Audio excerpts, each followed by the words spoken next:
Hello বন্ধুরা, নমস্কার। আজকে আবার একটা দারুণ স্বাদের রেসিপি নিয়ে চলে এসেছি। আশা করছি আজকের রেসিপিটা তোমাদের খুবই ভালো লাগবে। ভালো লাগলে অবশ্যই লাইক, কমেন্ট, শেয়ার করবে। আর যে সকল বন্ধুরা এখনো আমার চ্যানেলটাকে সাবস্ক্রাইব করনি, অবশ্যই সাবস্ক্রাইব করে দিদিটাকে সাপোর্ট করো আর আমারই ফ্যামিলির একজন সদস্য হয়ে যাও। তাহলে চলো দারুণ স্বাদের রেসিপিটা শুরু করা যাক। এখানে দেখো আমি এক বাটি কিন্তু পাকা তালের পাল্প নিয়েছি চিনি আর আছে কিন্তু সুজি। আজকে কিন্তু হাতে গোনা কটা উপকরণ দিয়েই কিন্তু আজকে পাকা তালের জিলাপি বানিয়ে দেখাবো। এই পাকা তালের জিলাপিটা কিন্তু বন্ধুরা খেতে খুবই সুস্বাদু লাগে। আর পাকা তাল থাকতে থাকতে একবার হলো এই পাকা তালের জিলাপিটা বানিয়ে খেয়ে দেখো, খেতে কিন্তু অসাধারণ লাগে। তাহলে চলো দেরি না করে রেসিপিটা শুরু করা যাক। গ্যাসটা কিন্তু ধরিয়ে আমি কড়াই বসিয়ে দিয়েছি। কড়াইয়ের মধ্যে কিন্তু আমি তালের পাল্পটা দিয়ে দেবো।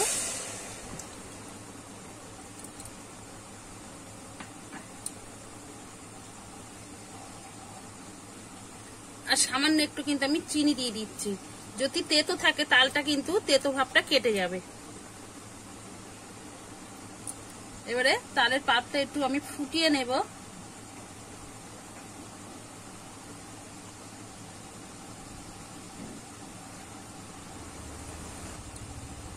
ভালো করে কিন্তু ফুটে গেছে। এবারে কিন্তু আমি এখানে আছে 1.5 বাটি মতো দুধ। আমি কিন্তু একটা বাটি মেপে নিয়ে নিয়েছি। এটা আগে থেকে জাল করা দুধ ছিল।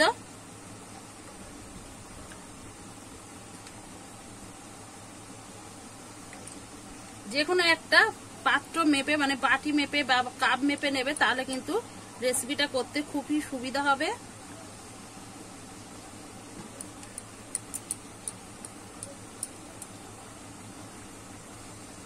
এই সময় কিন্তু গ্যাসের জোরটা আমি একটু কমিয়ে রাখবো। এবারে কিন্তু আমি দেখো 1 বাটি মতো কিন্তু সুজি নিয়েছি, একটু কম। তোমরা কিন্তু সুজিটা বেশি বা কম করে নিতে পারো।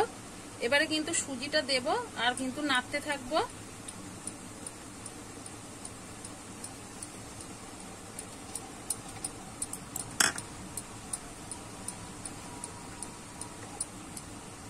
নাহলে কিন্তু বেশি জোরে কিন্তু গ্যাসটা থাকলে কিন্তু সুজিটা কিন্তু ভালো মতো সিদ্ধ হবে না।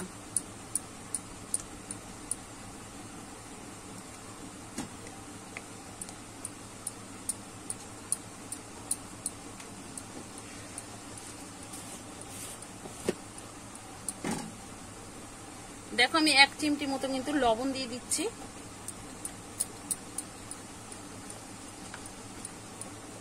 এইভাবে অনবরত নেড়ে নেড়ে কিন্তু আমি একটা ডো মতো করে নেব সুজিটা।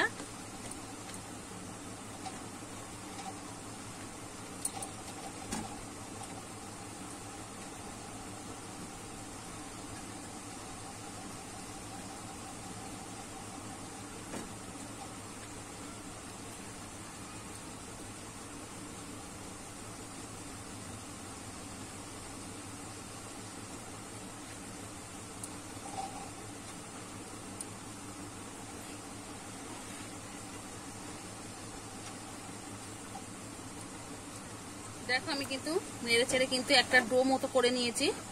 খুব বেশি কিন্তু শক্ত হবে না, আবার খুব বেশি কিন্তু নরমও হবে না। দেখো এরকমই করে কিন্তু রান্না করে নিতে হবে। এবারে কিন্তু আমি একটা পাত্রে নামিয়ে নেব। আমি এইদিকে কিন্তু আর একটা কড়া বসিয়ে দিয়েছি। ডোটা যারে ঠান্ডা হবে তার মধ্যে কিন্তু আমি চিনির শিরাটা তৈরি করে নেব। এখানে আমি 1 বাটি চিনি নিয়েছি।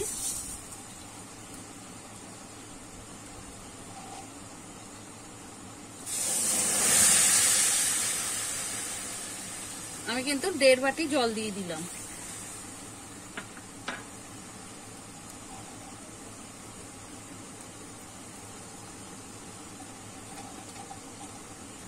একটা দেখো এলাচ কিন্তু পুরোটা আমি কিন্তু ফাটিয়ে দিয়ে দেব। এখানে একটা হালকা আমি চিনির শিরা কিন্তু তৈরি করে নেব। দেখো আমার চিনির শিরাটা কিন্তু রেডি হয়ে গেছে। চিনিটা কিন্তু গলে ফুটে উঠেছে। এরকমই কিন্তু পর্যায়ে নামিয়ে দিতে হবে। বেশি কিন্তু চিনির শিরাটা কিন্তু মোটা করা যাবে না, আবার কিন্তু খুব বেশি পাতলাও থাকবে না। এরকম একটা মিডিয়াম কিন্তু শিরা তৈরি করে দিতে হবে। আমি কিন্তু চিনিটা গলে গেলে একটুখানি কিন্তু ফুটিয়ে নিয়েছি। দেখো চিনির রসটা আমি দেখিয়ে দিচ্ছি কিরকম হয়েছে। এরকমই কিন্তু একটা চিনির শিরা তৈরি করে নিতে হবে।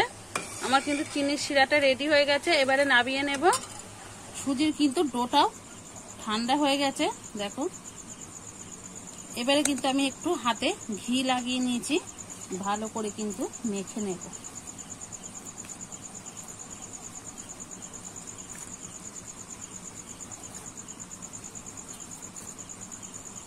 খুব সুন্দর করে কিন্তু মেখে নিতে হবে।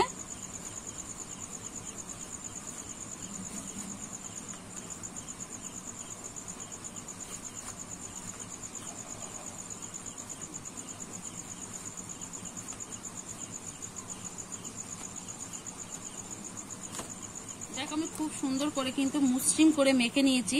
সুজির যে একটা দানা দানা ভাব থাকে সেটা কিন্তু নেই, একদম কিন্তু মসৃণ একটা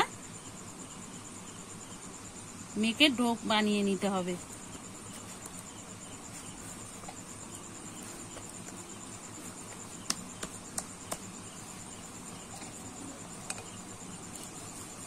আমি একটু কিন্তু হাতে ঘি মেখে নিয়েছি, এবার এখান থেকে একটু ডো কাটবো।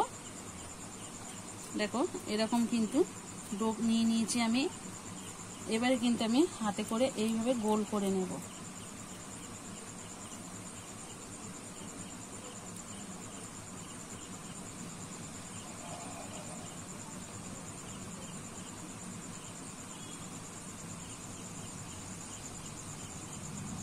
দেখো এরকম কিন্তু লম্বা করে নিতে হবে।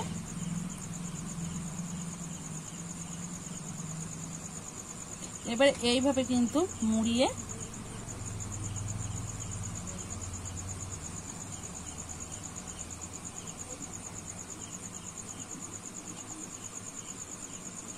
একটা কিন্তু আমার জিলাপি হয়ে গেল। দেখো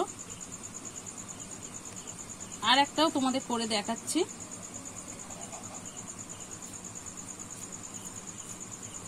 প্রথমে কিন্তু এরকম গোল করে নিতে হবে, এবারে কিন্তু আমি লম্বা শেপ দিয়ে নেব।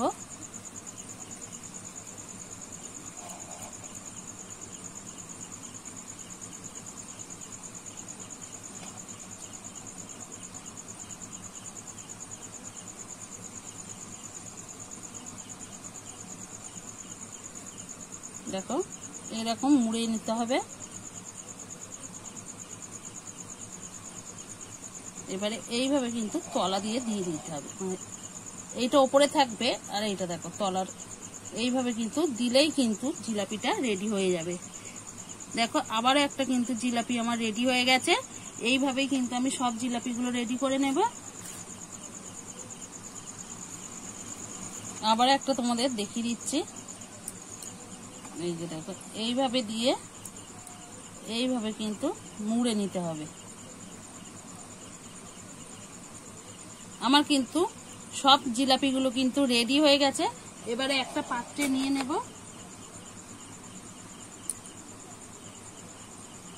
দেখতে কতটা অসাধারণ হয়েছে বন্ধুরা, দেখো আমার কিন্তু সব জিলাপিগুলো একটা পাত্রে তোলা হয়ে গেছে। এবার তুলে নিয়েছি, এবার চলো ভেজে নেব। দেখো দেখতে কতটা অসাধারণ লাগছে বন্ধুরা। গ্যাস ধরিয়ে কিন্তু আমি একটা সসপ্যান বসিয়ে দিয়েছি।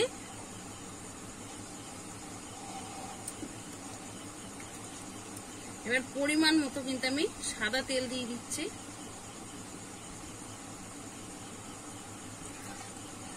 এরকম কিন্তু চওড়া পাত্র হলে অনেকগুলো একসঙ্গে ভাজা যাবে, আমি ওই জন্য কিন্তু সসপ্যানে নিয়ে নিয়েছি। দেখো এই প্যানটার মধ্যে কিন্তু অনেকটা জায়গা আছে। তেলটা আমি এবার গরম করে নেব। তেলটা কিন্তু আমার হালকা গরম হয়ে গেছে। আগে একটা আমি কিন্তু ছেড়ে দেখে নেবো তেলটা কেমন গরম হয়েছে। তেলটা কিন্তু ঠিকঠাক গরম হয়েছে, এবারে কিন্তু এক এক করে ছেড়ে দেব।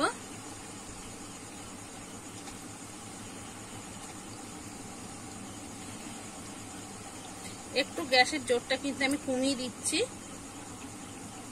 এই সময় গ্যাসের জোরটাও কিন্তু একটু কমে রাখতে হবে, আর কিন্তু দেব না। ভাজার পরে কিন্তু একটু আবার বড় হবে, তার জন্য কিন্তু আমি আর দিলাম না।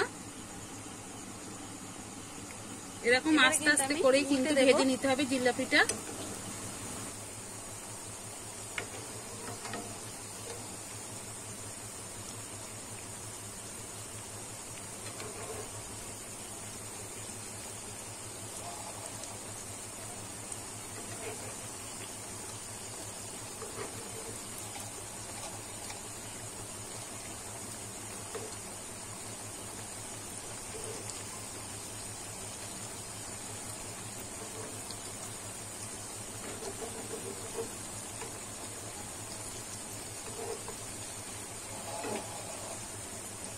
এরকম কিন্তু উল্টে পাল্টে আমি লাল লাল করে ভেজে নেব।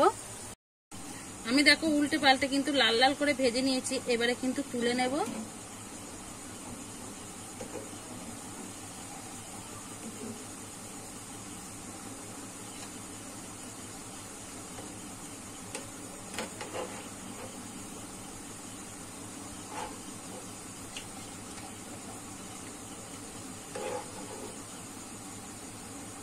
তেলটা কিন্তু ভালো করে কিন্তু ঝরিয়ে নেব।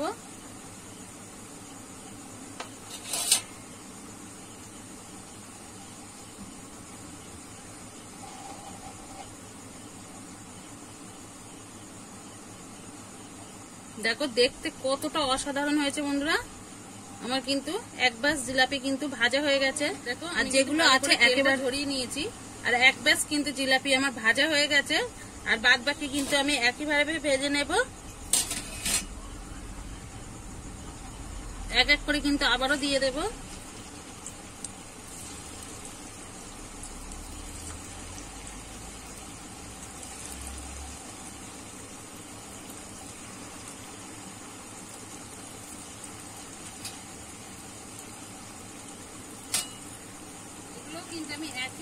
আমি কিন্তু উল্টে পাল্টে লাল লাল করে ভেজে নেব। ভাজা হয়ে গেছে, এবারে কিন্তু আমি তুলে নেব।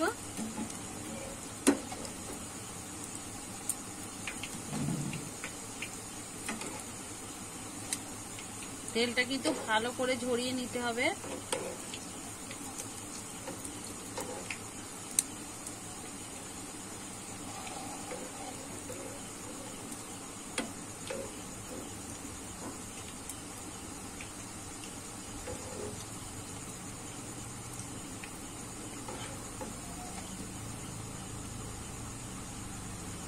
তেলটা কিন্তু আমি ভালো করে ঝরিয়ে নেব।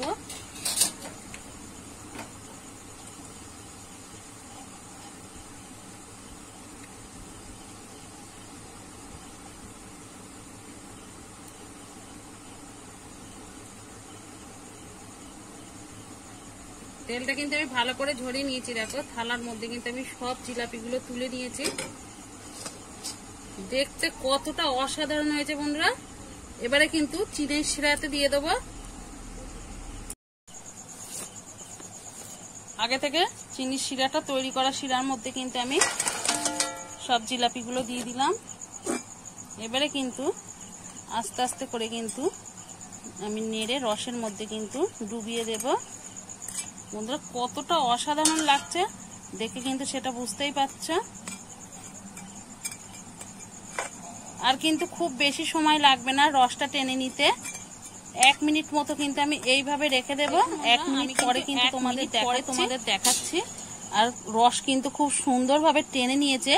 আমি একটা পাত্রে তুলে নিয়ে দেখাচ্ছি তোমাদের কেমন হয়েছে। দেখুন বন্ধুরা আমি কিন্তু একটা পাত্রে তুলে নিয়েছি, পরিবেশন করার জন্য রেডি।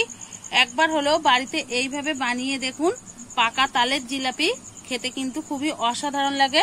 আর কতটা নরম হয়েছে, আর রস দেখো কত সুন্দর ভেতর অবধি গেছে, সেটা কিন্তু তোমরা দেখেই বুঝতে পারছো। দেখো একটা ভেঙেও দেখাচ্ছি, কতটা দেখো সুন্দর রস কিন্তু ভালোভাবেই কিন্তু ভেতর অবধি চলে গেছে, আর কিন্তু খুব সুন্দর নরম হয়েছে। এই যে দেখো এইভাবে পাকা তাল থাকতে থাকতেই কিন্তু পাকা তালের জিলাপিটা বানিয়ে খেয়ে দেখুন, খেতে কিন্তু খুবই অসাধারণ লাগে। আর আজকের রেসিপিটা কেমন লেগেছে অবশ্যই কিন্তু কমেন্ট করে জানাতে ভুলবে না। তাহলে আজকের মতো রেসিপিটা এখানেই শেষ করছি। আবার নতুন কোনো রেসিপির সঙ্গে দেখা হবে। ততক্ষণে ভালো থাকবেন, সুস্থ থাকবেন, সাবধানে থাকবেন। বাড়িতে অবশ্যই বানিয়ে খেয়ে দেখবেন, খেতে কিন্তু খুবই ভালো হয়।